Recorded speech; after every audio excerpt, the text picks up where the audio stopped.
വൈവിധ്യമാർന്നതും ആകർഷകവുമായ അതിലെല്ലാം ഉപരി ഔഷധമൂല്യവുമുള്ള ഒരു ചെടിയെക്കുറിച്ചാണ് പറയുന്നത്. ഇത് പൂന്തോട്ടങ്ങൾക്കും പ്രകൃതി ദൃശ്യങ്ങൾക്കും സൗന്ദര്യം നൽകുന്നതോടൊപ്പം ചില സംസ്കാരങ്ങളിൽ സൗന്ദര്യം, പരിവർത്തനം, കാലക്രമേണ തുടങ്ങിയ പ്രതീകാത്മക പദങ്ങളോട് ബന്ധപ്പെട്ടിരിക്കുന്നു.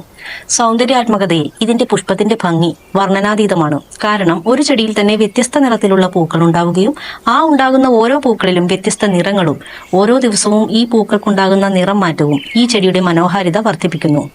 നാലുമണി ചെടിയുടെ സവിശേഷത, വളപ്രയോഗം, കീടങ്ങളും രോഗങ്ങളും, പാരമ്പര്യ വൈദ്യ ഉപയോഗം, പുനരുൽപാദനം എന്നിവയെക്കുറിച്ചാണ് ഈ വീഡിയോയിൽ ഞങ്ങൾ ഉൾപ്പെടുത്തിയിരിക്കുന്നത്. വിവരങ്ങൾ വിശദമായി അറിയാൻ വീഡിയോ മുഴുവനായും കാണുക. കൂടാതെ ഈ വീഡിയോയെക്കുറിച്ചുള്ള നിങ്ങളുടെ അഭിപ്രായങ്ങളും പ്രതികരണങ്ങളും ലൈക്കായോ കമന്റായോ രേഖപ്പെടുത്തുക. ഒപ്പം മറ്റുള്ളവരിലേക്ക് ഷെയർ ചെയ്യുക. ഇതുപോലുള്ള ചെടിയെക്കുറിച്ചുള്ള വിജ്ഞാനപ്രദമായ വീഡിയോകൾ തുടർന്ന് ലഭിക്കുന്നതിന് ഈ ചാനൽ സബ്സ്ക്രൈബ് ചെയ്യുക.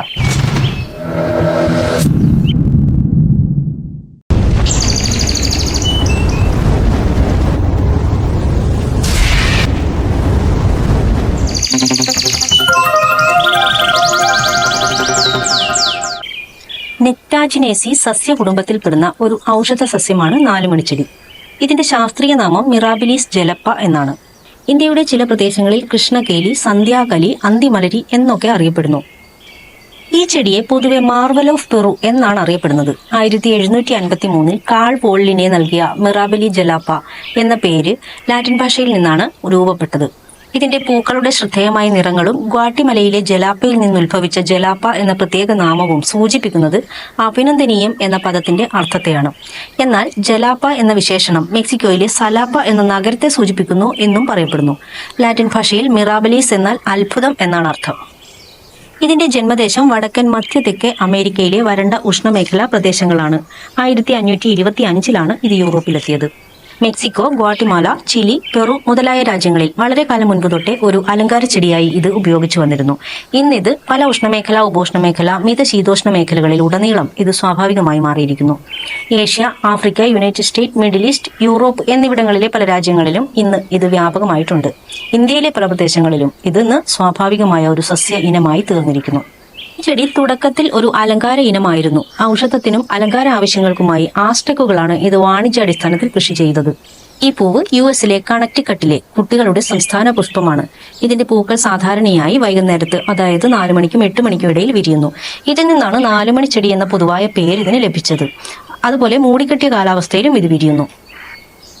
ഈ പൂക്കൾ രാത്രി മുഴുവൻ നല്ല സുഗന്ധം തരുന്നു. തുടർന്ന് രാവിലെ വാടുകയും പുതിയ പൂക്കൾ ഉണ്ടാവുകയും ചെയ്യുന്നു. 1 മുതൽ 2 മീറ്റർ വരെ ഉയരത്തിൽ വളരുന്ന ഒരു കുറ്റിച്ചെടിയാണിത്. മിതശീതോഷ്ണ മേഖലകളിൽ ഇതൊരു വാർഷിക സസ്യമായി വളർത്താം. കാരണം ഈ ചെടി മഞ്ഞിനെ അതിജീവിക്കുന്നതല്ല. മഞ്ഞുള്ള പ്രദേശങ്ങളിൽ ഈ ചെടിയുടെ നിലത്ത് വീഴുന്ന പഴങ്ങളിൽ നിന്നും മണ്ണിൽ അവശേഷിക്കുന്ന ഇതിന്റെ ചുവട്ടിലെ കിഴങ്ങിൽ നിന്നും പുതിയ ചെടികൾ അടുത്ത സീസണിൽ പൊട്ടിമുളയ്ക്കുന്നു. ഒറ്റ വിത്തോടുകൂടിയ ഇതിന്റെ ഫലങ്ങൾ ഗോളാകൃതിയിൽ ചുളിവുള്ളതും പാകമാകുമ്പോൾ കറുത്ത നിറമാവുകയും ചെയ്യുന്നു. കടും പച്ച നിറത്തിലുള്ള തണ്ടുകൾ കട്ടിയുള്ള ചതുരാകൃതിയിൽ ധാരാളം ശാഖകളായിട്ടുള്ളതുമാണ്. ഇതിന്റെ ഇലകൾ ലളിതവും അണ്ഡാകാരം മുതൽ കുന്താകാരം വരെയുള്ളതും തണ്ടുകളിൽ മാറി മാറി ക്രമീകരിച്ചിട്ടുള്ളതുമാണ്. ഇതിന്റെ പൂക്കൾ മഞ്ഞ, വെള്ള, ഓറഞ്ച്, പിങ്ക്, ലൈറ്റ് പിങ്ക്, ചുവപ്പ് എന്നീ നിറങ്ങളിൽ കാണപ്പെടുന്നു. നിലത്ത് കിടക്കുന്ന ഇതിന്റെ ഓരോ നോടുകളിൽ നിന്നും വേരുകൾ പൊട്ടിമുളച്ചു വരുന്നു. സാധാരണയായി ഇതിലുണ്ടാകുന്ന പൂക്കൾ മഞ്ഞ, പിങ്ക്, വെള്ള മുതലായ നിറങ്ങളിലുള്ളവയാണ്. എന്നാൽ ഓരോ നാലുമണി ചെടിയിൽ വിടരുന്ന പൂക്കൾക്കും വ്യത്യസ്ത കളർ സംവിധാനവും കാണും. മറ്റൊരു രസകരമായ കാര്യം ഈ പൂക്കളുടെ നിറം മാറുന്ന പ്രതിഭാസമാണ്. ഉദാഹരണത്തിന് മഞ്ഞ നിറത്തിലുള്ള പൂക്കൾ ചെടി വളർച്ചയെത്തുമ്പോൾ ക്രമേണ ഇരുണ്ട പിങ്ക് നിറത്തിലേക്ക് മാറുന്നു. അതുപോലെ വെളുത്ത പൂക്കൾ ഇളം വയലറ്റിലേക്ക് മാറുന്നതും കാണാം. ഇതിന്റെ പ്രധാന കാരണം ഇവയുടെ കാലിക്സിന്റെ പിഗ്മെന്റ് പരിഷ്കരണമാണ്. ഈ കാലിക്സ് ബ്രാക്റ്റുകൾ ഉൾപ്പെടുന്നതാണ്. ഇതിന്റെ പൂക്കൾ ഫണൽ ആകൃതിയുള്ളതും പെൻഡുലോബ് ഉള്ളതുമാണ്. ഇതിന്റെ പൂങ്കുലകളിൽ 1 മുതൽ 7 വരെ മൊട്ടുകൾ അടങ്ങിയിരിക്കാം. ഇത് വിരിയുമ്പോൾ പുകയില പുഷ്പത്തിന്റെ സുഗന്ധം പുറപ്പെടുവിക്കുകയും പരാഗണജീവികളെ ആകർഷിക്കുകയും ചെയ്യുന്നു. കൂടാതെ പൂക്കൾ 16 മുതൽ 20 മണിക്കൂർ വരെ നീണ്ടു നിൽക്കാം. സ്പിങ്ഡേ കുടുംബത്തിലെ നീണ്ട നാവുള്ള നിശാശലഭമായ പരുന്തു നിശാശലഭങ്ങൾ ഇതിന്റെ സുഗന്ധത്താൽ രാത്രികാലങ്ങളിൽ ഇതിലേക്ക് ആകർഷിക്കപ്പെടുന്നു. അതുപോലുള്ള രാത്രികാല പരാഗണങ്ങൾ മുഖേനയാണ് ഈ പൂക്കളിൽ പരാഗണങ്ങൾ നടക്കുന്നത്. പൂർണ്ണ സൂര്യപ്രകാശത്തിൽ ഈ ചെടി നല്ല രീതിയിൽ വളരുമെങ്കിലും പലപ്പോഴും ഉയർന്ന സൂര്യപ്രകാശത്തിൽ ഇതിന്റെ ഇലകൾ വാടിപ്പോകുന്നു. സൂര്യൻ അസ്തമിച്ച് വൈകുന്നേരം താപനില കുറയുമ്പോൾ അത് ശക്തമായി തിരിച്ചു വരുന്നു. ഊഷ്മളമായ അന്തരീക്ഷത്തിൽ ഈ ചെടി നന്നായി വളരുന്നു. നല്ല വെയിലിലും ഭാഗിക തണലിലും വളരുന്നു. സമുദ്രനിരപ്പിൽ നിന്ന് 400 മുതൽ 700 മീറ്റർ വരെ ഉയർന്ന പ്രദേശങ്ങളിൽ പടിഞ്ഞാറൻ തീരങ്ങളിൽ ഇത് നന്നായി വളർന്നു കാണപ്പെടുന്നു. തെക്കൻ തീരങ്ങളിൽ 700 മീറ്റർ വരെയും സ്വാഭാവികമായി വളർന്നു കാണപ്പെടുന്നു.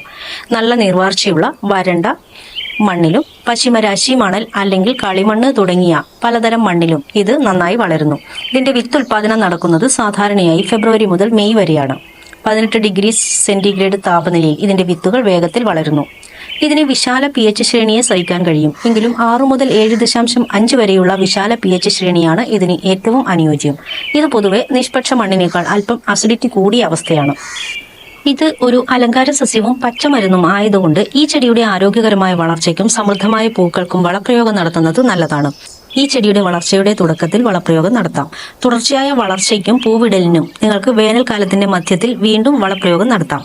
10ന്റെയോ 20ന്റെയോ തുല്യ അനുപാതത്തിലുള്ള നൈട്രജൻ, ഫോസ്ഫറസ്, പൊട്ടാസ്യം അടങ്ങിയ സമീകൃതവും വെള്ളത്തിൽ ലയിക്കുന്നതുമായ വളം ഉപയോഗിക്കാം.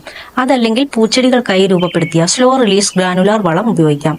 നിർമ്മാതാവിന്റെ ഡിസ്ക്രിപ്ഷനിലെ നിർദ്ദേശമനുസരിച്ച് വെള്ളത്തിൽ ലയിക്കുന്ന വളം നേർപ്പിച്ച് ചെടിയുടെ ചുവട്ടിൽ തളിക്കുക. സസ്യജാലങ്ങളിൽ നേരിട്ട് വളം പ്രയോഗിക്കുന്നത് ഒഴിവാക്കുക. ഇത് ചെടി ഉണങ്ങാനിടയാക്കും. അമിത വളപ്രയോഗം ഒഴിവാക്കാനായി വളം മിതമായി ഉപയോഗിക്കുക. ഇത് പൂവിടുമ്പോൾ അമിതമായ സസ്യജാലങ്ങളുടെ വളർച്ചയെ നിയന്ത്രിക്കും. ചെടിയുടെ വലിപ്പവും പ്രായവും അടിസ്ഥാനമാക്കി വളം പാക്കേജിന്റെ ഡിസ്ക്രിപ്ഷനിൽ പറയുന്ന അളവ് തുടരുക. വളരുന്ന സീസണിൽ ഓരോ 4-6 ആഴ്ചയിലൊരിക്കൽ വളം നൽകുക. ഇലകളുടെ മഞ്ഞ നിറം അല്ലെങ്കിൽ വളർച്ച മുരടിക്കുന്നത് പോലെയുള്ള പോഷകങ്ങളുടെ കുറവോ അമിതമായതിന്റെയോ ലക്ഷണങ്ങൾക്കായി ചെടിയെ പതിവായി നിരീക്ഷിക്കുക. അതിനനുസരിച്ച് വളപ്രയോഗം ക്രമീകരിക്കുക. മറിച്ച് ഓർഗാനിക് വളങ്ങളാണ് തിരഞ്ഞെടുക്കുന്നതെങ്കിൽ കമ്പോസ്റ്റോ അഴുകിയ ജൈവപദാർത്ഥങ്ങളോ നൽകാം. ചിലന്തിക്കാശ്, സ്ലഗുകളും ഒച്ചുകളും, വെള്ളീച്ച എന്നിവയാണ് ഈ ചെടിയെ ബാധിക്കുന്ന കീടങ്ങൾ. വിഷമഞ്ഞ്, ഇലപ്പുള്ളി, വേരുചീയൽ ഇവയാണ് രോഗങ്ങൾ. ഇവയുടെ നിയന്ത്രണവും പരിപാലനവും വിശദമായി അറിയാൻ ഐവി പാരഡൈസിന്റെ വെബ്സൈറ്റിലെ പ്ലാനിംഗ് ആൻഡ് കെയർ പേജ് സന്ദർശിക്കുക. വിത്ത് മുളപ്പിച്ചും ചുവട്ടിൽ നിന്ന് ഡിവിഷനുകളായി തൈകൾ വേർപെടുത്തിയും ഇതിന്റെ കിഴങ്ങുകൾ നട്ടും പുതിയ ചെടികൾ ഉൽപ്പാദിപ്പിക്കാം. ഉൽപാദന പ്രക്രിയയുടെ വിശദ വിവരങ്ങൾ അറിയാൻ വെബ്സൈറ്റിലെ ഡിഫറൻറ്റ് പ്രൊപ്പഗേഷൻ മെത്തേഡ് എന്ന പേജ് സന്ദർശിക്കുകയോ പ്ലാനിംഗ് ആൻഡ് കെയർ എക്സിക്യൂട്ടീവുമായി വാട്സപ്പിൽ ബന്ധപ്പെടുകയോ ചെയ്യാം. ഈ പേജുകളുടെ ലിങ്കും പ്ലാനിംഗ് ആൻഡ് കെയർ എക്സിക്യൂട്ടീവിന്റെ നമ്പറും ഡിസ്ക്രിപ്ഷൻ ബോക്സിൽ കൊടുത്തിട്ടുണ്ട്. ഈ ചെടിയുടെ വിവിധ ഭാഗങ്ങളിൽ നിന്ന് വിവിധ ഔഷധ ഘടകങ്ങൾ ശാസ്ത്രീയമായി തന്നെ വേർതിരിച്ചെടുത്തിട്ടുണ്ട്. അതിൽ പല മൂലകങ്ങളും സംയുക്തങ്ങളും ഒക്കെ നമ്മുടെ ആരോഗ്യത്തിന് വളരെ ഗുണം ചെയ്യുന്നവയാണ്. പരമ്പരാഗതമായി തന്നെ ഭക്ഷണങ്ങളിലെ കളറിനായി, അതായത് ഫുഡ് കളറിന് വേണ്ടി ഇത് ഉപയോഗിച്ചിരുന്നു. മറ്റു ഭക്ഷണങ്ങൾ ലഭിക്കാനില്ലാത്ത അടിയന്തര സാഹചര്യങ്ങളിൽ മാത്രം ഇതിന്റെ ഇലകൾ വേവിച്ചു കഴിക്കാം. ഇതിന്റെ പൂക്കളിൽ നിന്ന് കേക്കുകൾക്കും ജെല്ലികൾക്കും നിറം നൽകുന്നതിന് ഭക്ഷ്യയോഗ്യമായ കിംസൺ ഡൈ ലഭിക്കുന്നു. ഹെർബൽ മെഡിസിനിൽ ഈ ചെടിയുടെ ഭാഗങ്ങൾ ഒരു ഡൈയൂറിറ്റിക്, അതായത് മുറിവുണക്കൽ പോലുള്ള ആവശ്യങ്ങൾക്ക് ഉപയോഗിക്കുന്നു. ഇതിന്റെ വേരുകൾ ഒരു ലൈംഗിക ഉത്തേജന ഔഷധമാണെന്നും അതുപോലെ അതിന് ഡൈയൂറിറ്റിക് ഗുണങ്ങൾ ഉണ്ടെന്നും വിശ്വസിക്കപ്പെടുന്നു. അതുകൊണ്ട് തന്നെ അതൊരു തുള്ളി മരുന്നായി ചികിത്സയിൽ ഉപയോഗിക്കുന്നു.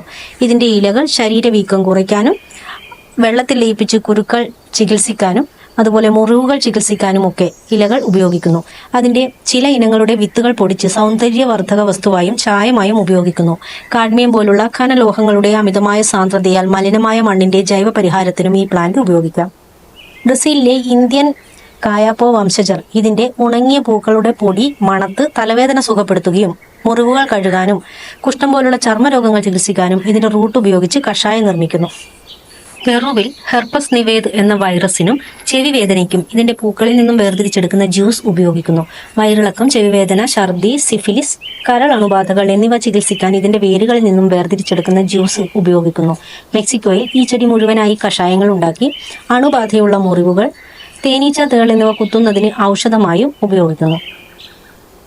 ഇന്ത്യയുടെ പരമ്പരാഗത ചികിത്സാ സമ്പ്രദായമായ ആയുർവേദത്തിൽ ഈ ചെടിയെ ഗുലാബക്ഷി അല്ലെങ്കിൽ രാജമല്ലിക എന്നാണ് അറിയപ്പെടുന്നത്. പരമ്പരാഗത വിവരങ്ങൾ അനുസരിച്ച് ഇതിന് നിരവധി ഔഷധ ഗുണങ്ങളുണ്ടെന്ന് വിശ്വസിക്കപ്പെടുന്നു. ആയുർവേദ ഗുണങ്ങളെക്കുറിച്ചുള്ള പ്രത്യേക ശാസ്ത്രീയ പഠനങ്ങൾ പരിമിതമാണെങ്കിലും ഇതിന് ഇനിയും പറയുന്ന ഗുണങ്ങളും ഉപയോഗങ്ങളും ഉണ്ടെന്ന് നമുക്ക് കണക്കാക്കാം. ശരീരത്തിൽ നിന്നും, പ്രത്യേകിച്ച് ദഹനനാളത്തിൽ നിന്നും വിഷവസ്തുക്കളെ ഇല്ലാതാക്കാൻ ഇത് സഹായിക്കുമെന്ന് വിശ്വസിക്കപ്പെടുന്നു. അത് നമ്മുടെ മൊത്തത്തിലുള്ള ആരോഗ്യത്തെയും ക്ഷേമത്തെയും പിന്തുണയ്ക്കുമെന്ന് ആയുർവേദം വിശ്വസിക്കുന്നു. പനി കുറയ്ക്കാനും പനിയുടെ ലക്ഷണങ്ങൾ ലഘൂകരിക്കാനും ആയുർവേദം ഇത് പരമ്പരാഗതമായി ഉപയോഗിച്ചിരുന്നു. അതിന് പ്രധാന കാരണം ശരീര താപനില കുറയ്ക്കാൻ കഴിയുന്ന തണുപ്പിക്കൽ ഗുണങ്ങൾ ഇതിനുണ്ടെന്ന് വിശ്വസിക്കപ്പെടുന്നതിനാലാണ്. ചില പരമ്പരാഗത ആയുർവേദ പരിശീലകർ ചുമയും ജലദോഷവും പോലുള്ള ശ്വസന പ്രശ്നങ്ങൾ ലഘൂകരിക്കാൻ ഇത് ഔഷധമായി ഉപയോഗിച്ചിരുന്നു. ശ്വാസകോശ ലഘുലേഖയിൽ നിന്നും മ്യൂക്കസ് നീക്കം ചെയ്യാൻ സഹായിക്കുന്ന എക്സ്പെക്ടറന്റ് പ്രോപ്പർട്ടികൾ ഇതിനുണ്ടെന്ന് വിശ്വസിക്കപ്പെടുന്നു. സ്ത്രീകളുടെ ആർത്തവ ക്രമക്കേടുകളും അസ്വസ്ഥതകളും കൈകാര്യം ചെയ്യാനും ആയുർവേദത്തിൽ ഇത് ഉപയോഗിക്കുന്നു. ആർത്തവത്തെ നിയന്ത്രിക്കാനും ആർത്തവ വേദന ലഘൂകരിക്കാനും സഹായിക്കുന്ന യമനാഗോ ഗുണങ്ങൾ ഇതിന് ഉണ്ടെന്ന് വിശ്വസിക്കപ്പെടുന്നു. ഇത് കൂടാതെ ആയുർവേദവും ഇതിന്റെ സവിശേഷമായ ദഹന സഹായ ഗുണവും ആന്റി ഇൻഫ്ലമേറ്ററി, ചർമ്മ വൈകല്യം തുടങ്ങിയവയ്ക്കുള്ള ഔഷധ ചികിത്സാ വിധികളും ഊന്നി പറയുന്നുണ്ട്. ആയുർവേദ ഔഷധങ്ങളിൽ ഇത് ആരോഗ്യപരമായ ഗുണങ്ങൾക്കായി വിലമതിക്കുന്നുണ്ടെങ്കിലും ഇതിന്റെ ഫലപ്രാപ്തിയെ സാധൂകരിക്കുന്ന ശാസ്ത്രീയ തെളിവുകൾ പരിമിതമാണ്. അതുകൊണ്ട് തന്നെ ഔഷധ ആവശ്യങ്ങൾക്കായി അല്ലെങ്കിൽ ഹെർബൽ പ്രതിവിധിക്കായി ഇത് ഉപയോഗിക്കുന്നതിന് മുമ്പ് യോഗ്യതയുള്ള ഒരു ആയുർവേദ പ്രാക്ടീഷണറുമായോ അല്ലെങ്കിൽ ഹെൽത്ത് കെയർ പ്രൊഫഷണലുമായോ കൂടി ആലോചിക്കേണ്ടതാണ്. പ്രത്യേകിച്ച് നിങ്ങൾക്ക് അടിസ്ഥാനപരമായി എന്തെങ്കിലും ആരോഗ്യ പ്രശ്നങ്ങൾ ഉണ്ടെങ്കിലോ അതേപോലെ ഗർഭിണിയോ മുലയൂട്ടുന്നവരോ ആണെങ്കിൽ. ഇതൊക്കെ പറയുമ്പോഴും വളരെ ആകർഷകമായ ഒരു സസ്യമാണിത്. അതേസമയം ധാരാളം ഔഷധ ഗുണങ്ങളും ഇത് പ്രദാനം ചെയ്യുന്നു. ഇവിടെ നിങ്ങൾക്ക് അറിയുന്നതും അറിയാത്തതുമായ ധാരാളം സവിശേഷതകൾ വിശദമായ പഠനത്തിന് ശേഷം ഞങ്ങൾ നിങ്ങളുടെ മുന്നിൽ അവതരിപ്പിക്കുന്നു. ഓരോ ചെടിയുടെയും മണ്ണിന്റെ ഘടനയും pH ലെവലും പറയുന്നുണ്ട്. അത് നിങ്ങളുടെ മണ്ണിന്റെ pH ലെവലുമായി താരതമ്യം ചെയ്ത് ഞങ്ങൾ പറയുന്ന വളപ്രയോഗത്തിന്റെ അളവിലും ക്രമത്തിലും ഓരോ പ്രാദേശിക സ്ഥലത്തെ കാലാവസ്ഥയും മണ്ണിന്റെ ഘടനയും അനുസരിച്ച് വ്യത്യാസങ്ങൾ വരുത്തേണ്ടതായിട്ടുണ്ടാവാം. അതിന് ഐവി പാരഡൈസിന്റെ പ്ലാനിംഗ് ആൻഡ് കെയർ എക്സിക്യൂട്ടീവുമായി ബന്ധപ്പെടുകയോ നിങ്ങളുടെ നാട്ടിലുള്ള പരമ്പരാഗത കൃഷിമാർഗ്ഗങ്ങൾ അവിടെയുള്ള പരമ്പരാഗത കൃഷിക്കാരിൽ നിന്നും വിവരങ്ങൾ ശേഖരിച്ച് ചെയ്യുകയോ ചെയ്യാം. അതിലുപരി പരമാവധി പ്ലാന്റുകൾ കണ്ടെത്തി അത് നിങ്ങൾക്ക് മുന്നിൽ എത്തിക്കാനും ശ്രമിക്കുന്നു. അപൂർവങ്ങളായ ധാരാളം ചെടികൾ ഐവി പാരഡൈസിന്റെ ഷോപ്പിംഗ് സൈറ്റിൽ ലഭ്യമാണ്. അവ സൈറ്റിൽ നിന്നോ ഈ വീഡിയോയിൽ പറയുന്ന വാട്സപ്പിൽ ബന്ധപ്പെട്ടോ വാങ്ങാവുന്നതാണ്. നാലുമണി ചെടിയുടെ സവിശേഷത, വളപ്രയോഗം, കീടങ്ങളും രോഗങ്ങളും, പാരമ്പര്യ വൈദ്യ ഉപയോഗം, പുനരുൽപാദനം എന്നിവ ഉൾപ്പെടുത്തിയിട്ടുള്ള ഈ വീഡിയോ നിങ്ങൾക്ക് ഇഷ്ടപ്പെട്ടെങ്കിൽ നിങ്ങളുടെ അഭിപ്രായങ്ങളും പ്രതികരണങ്ങളും നിർദ്ദേശങ്ങളും ലൈക്കായോ കമന്റായോ രേഖപ്പെടുത്തുക. ഒപ്പം മറ്റുള്ളവരിലേക്ക് ഷെയർ ചെയ്യുക. ഇതുപോലുള്ള ചെടിയെക്കുറിച്ചുള്ള വിജ്ഞാനപ്രദമായ വീഡിയോകൾ തുടർന്നും ലഭിക്കുന്നതിന് ഈ ചാനൽ സബ്സ്ക്രൈബ് ചെയ്യുക.